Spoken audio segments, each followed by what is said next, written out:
Tamenglong District ki manung Chanba Chaengdai Village ta macha ahum leirabi miyamga mimanadrabi masagi chahi 92 surabi ji kuilang liuna Manipur leingak na paikhatpa thourang singi saruk ama oiriba sotharaba singi tengbang thourang na ngaihouri.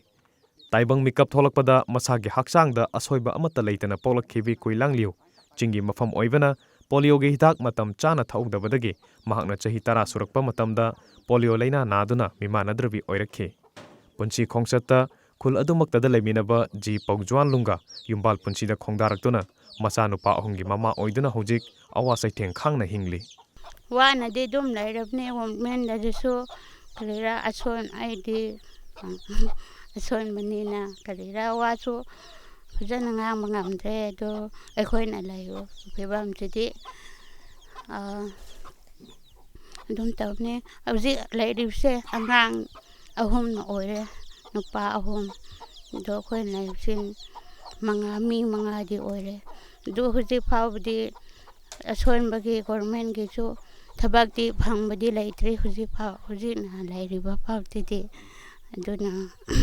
nakoina adun sembi ni haibase akhoi gi yam laibak pharabani nungaijare aduna khoi adum huji phaw sakar karaman haitera sahi adum yam laire du oreso government gi thabakti huji phawdi adum phangbagi leitre huji phawdi aduna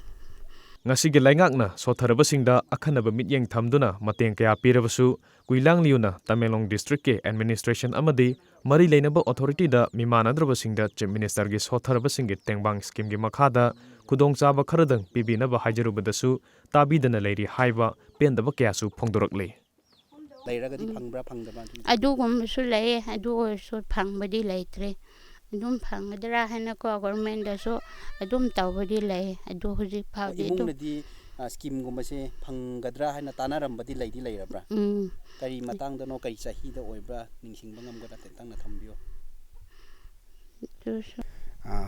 Okay, we are here in a place, a resident of Mrs.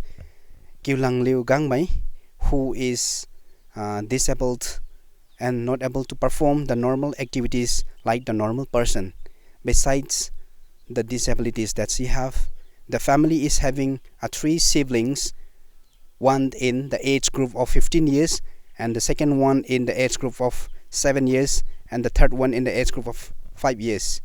The family is having 5 members, and they're struggling for the life adjustment in the society. And if the concerned authorities or concerned persons can look into